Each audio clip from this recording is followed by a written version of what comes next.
Hello everyone, it is Jacob with part 4 of the build update. I am hitting around 2 billion DPS with my packed spirits now. I will run a quick map and then show you the entire build, just so you have an idea what are we dealing with here. So this is time mark 8. Finally being able to kill everything fairly quickly. I'm using Frigid Transmission as a movement skill. I'm using Frostbitten Pedigree, which allows me to freeze anything I hit on the first hit. So I'm resetting the cooldown of the Frigid Transmission all the time, and that lets me blink more often, basically. At this stage, I have to press my erosion swamp, this one, shadow swamp, and whenever I press it, it explodes. It follows me, and whenever I press it, it explodes and freezes monsters around me. Another way of hitting monsters is also through using the Frigid Transmission on them. So whenever you blink into a pack, you basically reset the cooldown of the movement skill, and you can jump through the pack to another pack, basically. But when you run out of charges, you have to run into the pack and freeze it by pressing the Shadow Swamp. You need to press the Shadow Swamp every once in a while, like every 5 seconds or something to keep it up. Or every 6 seconds maybe, depends on how much skill duration do you have. But as you can see, I'm fairly comfortable clearing time mark 8 maps. I've made upgrades using the list I showed you in the previous video with all the legendary alternatives, so I pretty much picked from them and made upgrades from that, and then I upgraded my weapons to tier 1 as well. With tier 2 weapons I was hitting around 1 billion DPS, and it was already possible for me to clear this content. Now it just feels much smoother, that's pretty much it. But I was just running the maps a little bit slower before I crafted my tier 1 weapons. So the build cost in total right now would be around, maybe 500 FEs, including the weapons. But yeah, let's go over it. One more thing. The build also works with worse pack spirits, which I have these. I have these legendary ones, but if you do not have the legendary ones, you can use some purple or blue ones as well, and I will showcase that as well. As you can see, hitting around the 2 billion mark there. So that is that. But if I swap the packed spirits to something worse, let's just go with the ones that I mentioned in like part 1 or part 2. So you choose from persistent ones, and damage over time, element chance, damage affliction, that works. Another one would be element chance is not what we are doing. We are not causing elements, so that one would not help us. But this one is damage over time and affliction again. So let's use that one as well. And the third one, you could either go for the blue one with damage over time and affliction, or you can go with the purple spell damage one. For example, this one gives double spell damage chance, spell damage, and cast speed. And with this packed spirit setup, you should be hitting around 60% of the damage that I do. So around like 1.2 bill or something. Yeah. So that is there. As you can see, even playable with worse packed spirits. Let's try it with the blue ones. Damage over time, element chance.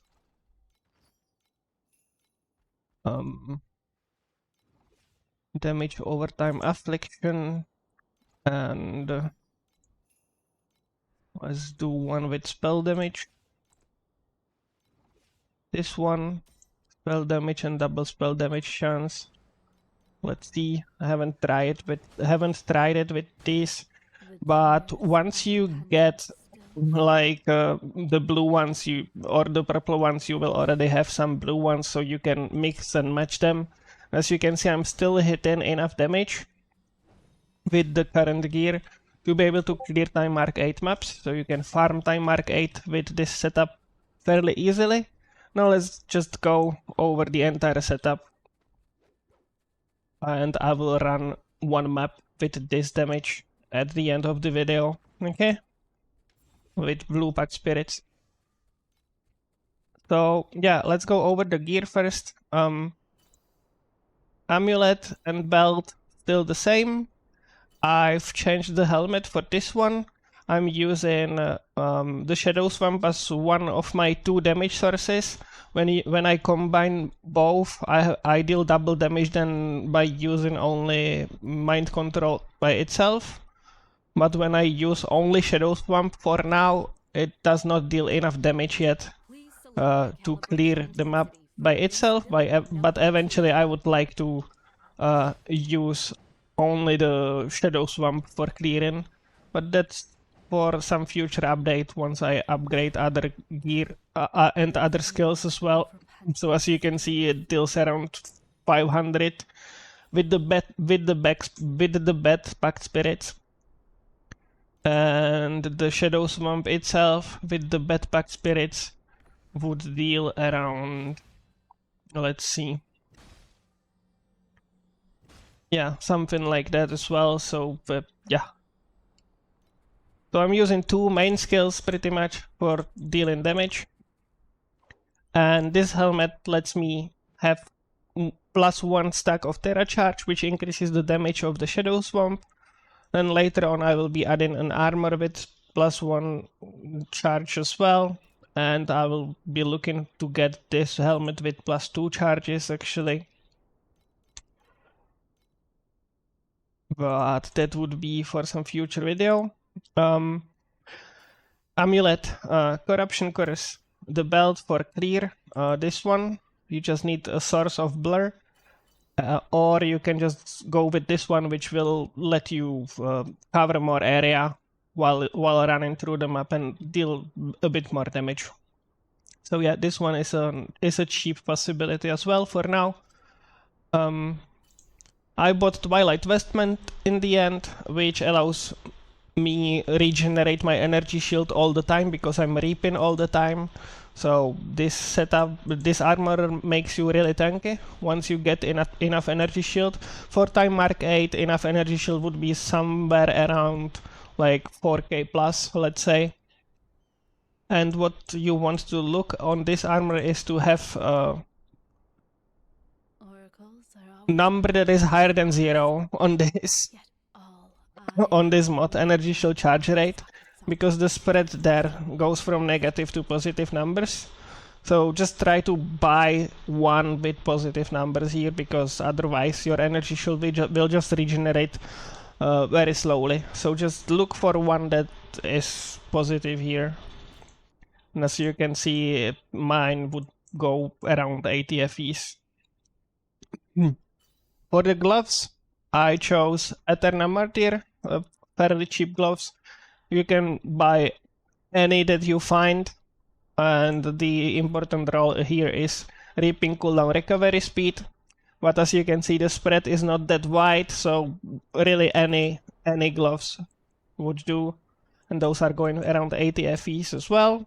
Now, for the boots, just look for ones that have decent movement speed and decent energy shield. So for my base, again, around 90 or 80 FEs. If you go for a little bit less energy shield, those provide you with more with less, with this additional damage over time multiplier. Increases your damage by a lot. Then I have 2 tier 2 rings.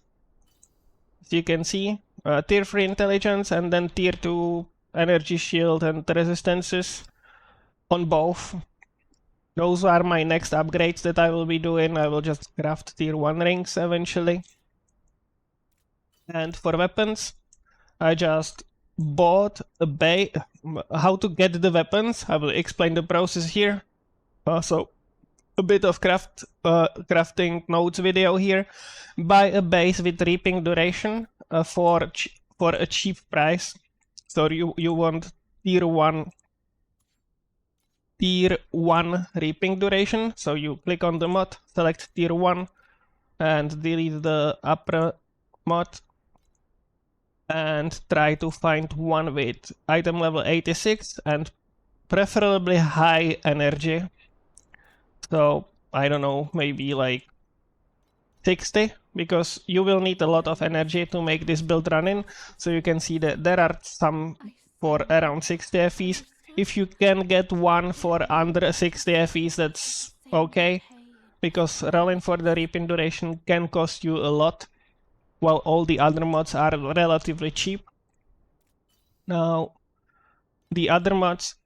So reaping duration is an advanced mod in suffixes, and there's only one usable here. So you want to buy the base with the reaping duration on it already, so you don't have to roll, because each click here costs you 3 FEs and embers, and you can get really unlucky, and chance is only 3%. So yeah, just buy the base with it on it. The other advanced mod that I'm using on the wands is either erosion skill level, this one, or intelligence. And you would be okay with either of them, so you just select both and keep the one that hits first. So the chance suddenly goes from 3% to 6, or almost 7, which is sort of bearable.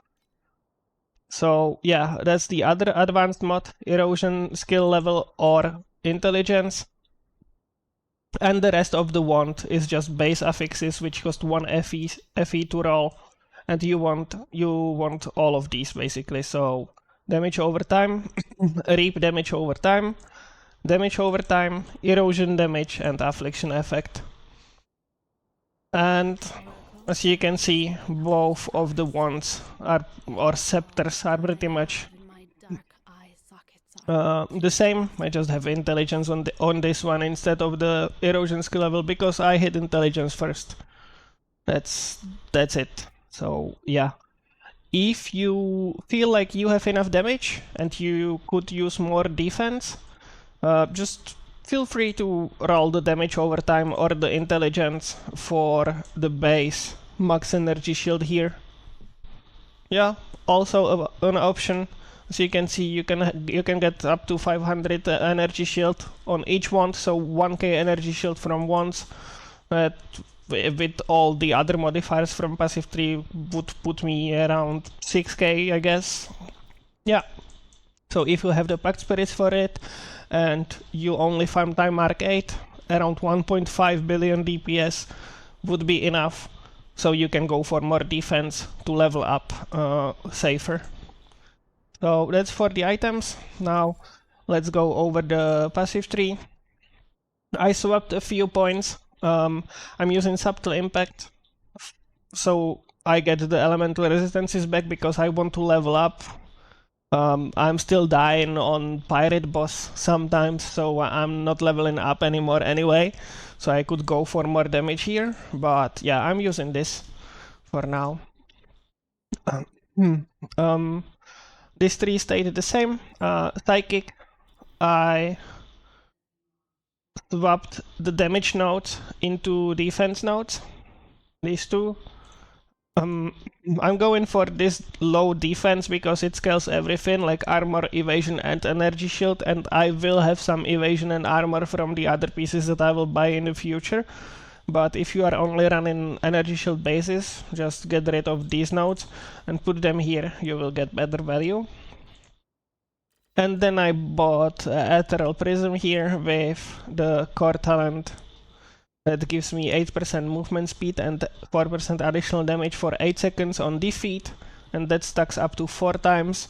So it is similar to the stacking candles we had in last season. So I'm stacking a little bit of movement speed and damage here as I go through the map and kill monsters. And it also gives me spell damage here, and it gives me aura effect down here. But the main mod is this one, and then just look for something that will help you.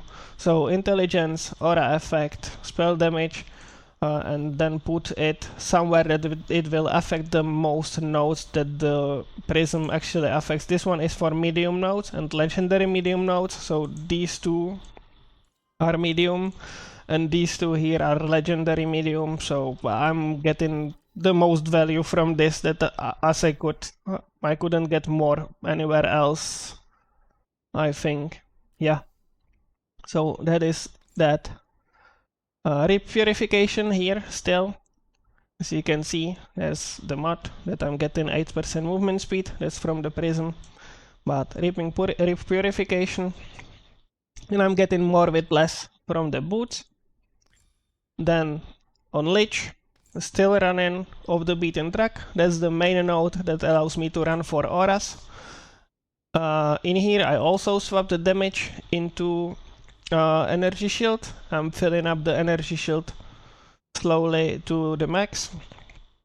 Here I have gain blur when energy shield starts to charge and 10% max energy shield. I might that's how much? 10, 13. This would be only 12. Yeah, this is the most value that you can get from this. And then I have this as well, which gives me max energy shield and additional damage when reserving when sealing both mana and life, which I do. So I get 10% additional damage multiplier here. I need all the sealed mana compensation nodes, sadly, because I do not have enough energy to put more supports to my auras. So yeah, I need all the reservation that I can get here to be able to run 4 auras. And then in Elementalist, max channel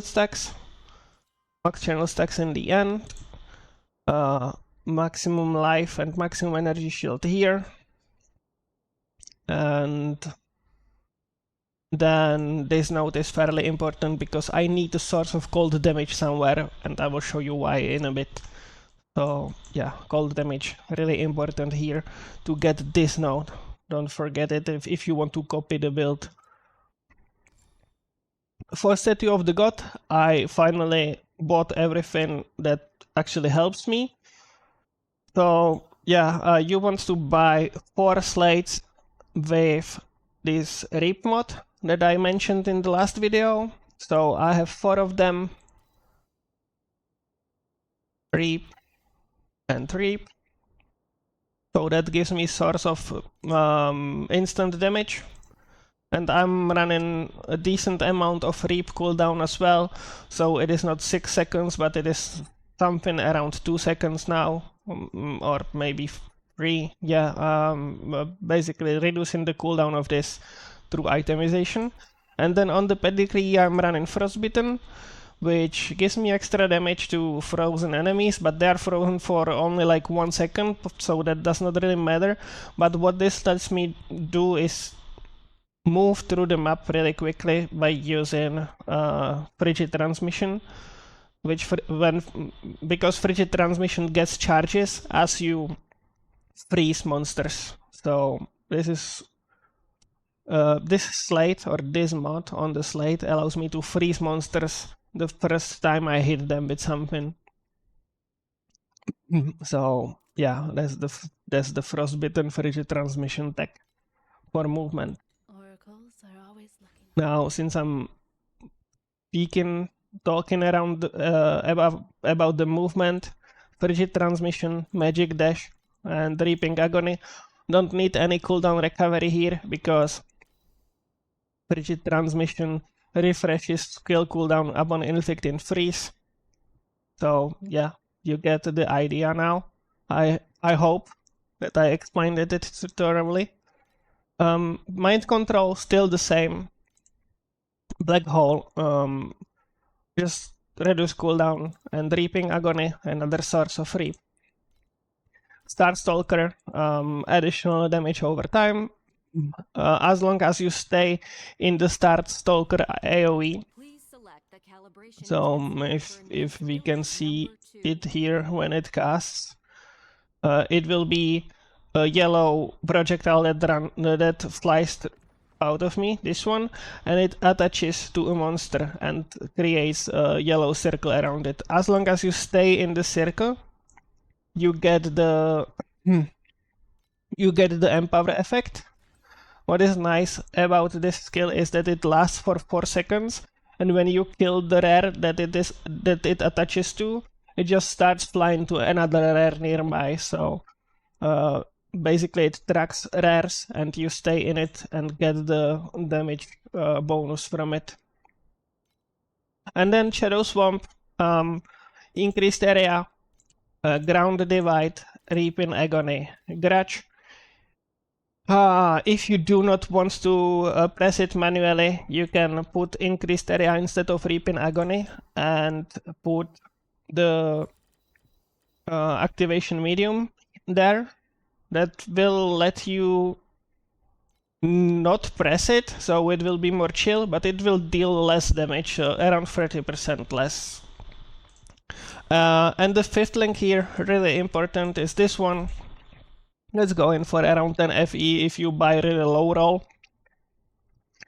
And that one basically turns the Shadow Swamp from a target skill that you put on the ground to a skill that gets cast onto you and follows you as you move. And it also allows the Shadow Swamp to get the damage bonus from all the plus maximum Terra charge stacks instantly when you cast it. You don't have to move the swamp for it to get its full damage potential. So yeah, really important link. Get it as soon as possible. And as you can see, it has to be put into the 5th support slot, so you need to open that one, and the last slot costs like 100 energy, so you need to have enough energy for everything to be able to run everything. So that is that. Aura's domain expansion with increased area as well, just to reduce the sealed mana. Same as in the last video. Spell amplification, erosion amplification, and then on life I'm running deep pain. If you do not have enough seal mana compensation, you can drop one of those auras, probably erosion amplification, and use corrosion focus instead. You will lose like 20%, 23% bonus damage, or 23% additional damage, but it is better to run something than nothing. So yeah, what this would allow you to do, you could put grudge, this, you could put it on the focus and put some other support here, which I do not know which one would I go for. Maybe passivation, but I have no idea now. I didn't go for that because I am running 4 auras and I'm planning to boost their effect with further itemization as well. So that's for the skills. For hero memories, I farmed them myself, so intelligence with something useful, then energy shield with something useful, and movement speed with something useful, and then you just roll for something useful in the affixes as well. Once you level them to level 40, you want to get them to at least level 30, so you get the level 2 hero passives, and you can leave them on level 40 with only one mod open, or you can continue farming Black Cell and level them up to level 40. And yeah, that's pretty much that. Pact Spirits I already explained. If you do not have the legendary ones, there's one more thing that you can do. You can for example, on these ones, there's this chance to cause ailments is simply set useless to us because we are not causing ailments, or the ailments are guaranteed. So you can simply install these things. Where can I find them?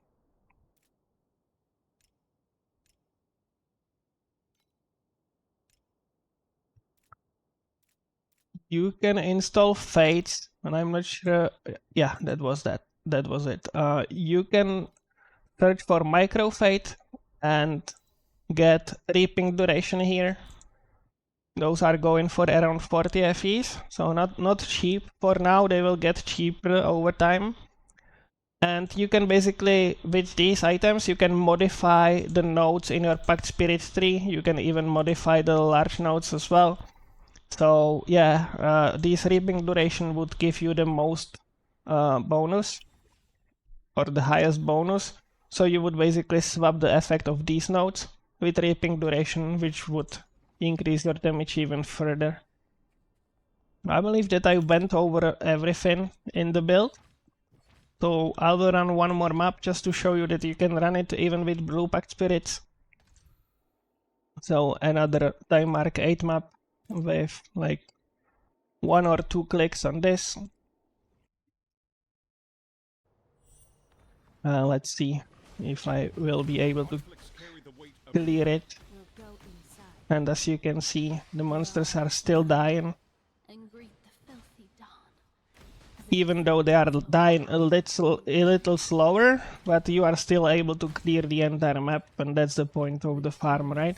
You can farm more FEs and get more upgrades to eventually get more damage.